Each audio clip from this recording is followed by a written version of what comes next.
వివాహేతర సంబంధాల కారణాలతో ఇటీవల కాలంలో హత్యలు పెరుగుతున్నాయి. వివాహేతర సంబంధాలు పలు కుటుంబాల్లో చిచ్చు పెడుతున్నాయి. జయశంకర్ భూపాలపల్లి జిల్లాలో దారుణ ఘటన చోటు చేసుకుంది. తండ్రి వివాహేతర సంబంధం కొనసాగిస్తున్నాడనే ఆగ్రహంతో కన్న కొడుకులే అతన్ని హతమార్చారు. జిల్లాలోని రేపాక గ్రామానికి చెందిన కుర్ర చేరాలు ఈ ఘటనలో ప్రాణాలు కోల్పోయాడు. ఆదివారం ఉదయం ఈ ఘటన వెలుగులోకి వచ్చింది. చేరాలకు భార్య, కౌల పిల్లలు, రామ్ లక్ష్మణ్, ఇద్దరు కుమార్తెలు ఉన్నారు. సుమారు 25 ఏళ్ల క్రితం చేరాలు తన గ్రామానికి చెందిన ఓ మహిళతో వివాహేతర సంబంధం పెట్టుకున్నాడు.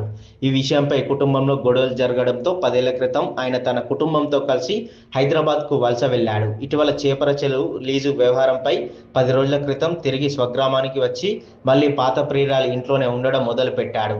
3 రోజులుగా తండ్రి ఫోన్లకు స్పందించకపోవడంతో అనుమానం వచ్చిన కుమారులు రామ్ లక్ష్మణ్ హైదరాబాద్ నుంచి రేపాకకు చేరుకున్నారు. ప్రియురాలి ఇంట్లో ఉన్న తండ్రిని చూసి ఆగ్రహంతో విచక్షణ రహితంగా దాడి చేశారు. ఈ దాడిలో తీవ్రంగా గాయపడిన చేరాలు ఆసుపత్రిలో చికిత్స పొందుతూ ఆదివారం ఉదయం మృతి చెందాడు.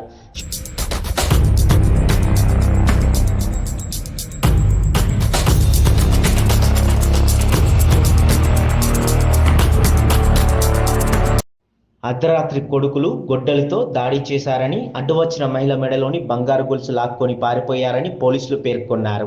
అయితే కొడుకులు కోపంతో తండ్రి తలపై బలంగా మోదడంతో పాటు కడుపులో పిడిగుద్దులు గుద్దడంతోనే తీవ్రంగా గాయపడ్డారని, వారే ఆసుపత్రికి తరలించారని గ్రామస్తులు అంటున్నారు. ఈ ఘటనపై మృతుడి సోదరుడు కుర్రెకుమార్ ఇచ్చిన ఫిర్యాదు మేరకు పోలీసులు కేసు నమోదు చేసుకుని దర్యాప్తు చేపట్టారు. ఇలాంటి ఘటనలు సమాజంలో పెరుగుతున్న అసహనాన్ని సూచిస్తున్నాయి.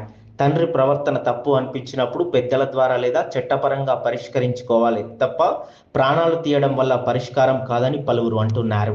వివాహేతర సంబంధాలు కుటుంబాల్లో చిచ్చు పెడుతున్న మాట వాస్తవమే, కానీ దానికి హత్య పరిష్కారం కాదు. జయశంకర్ భూపాలపల్లి జిల్లాలో జరిగిన ఈ ఘటన ప్రతి ఒక్కరిని ఆలోచింపజేస్తుంది.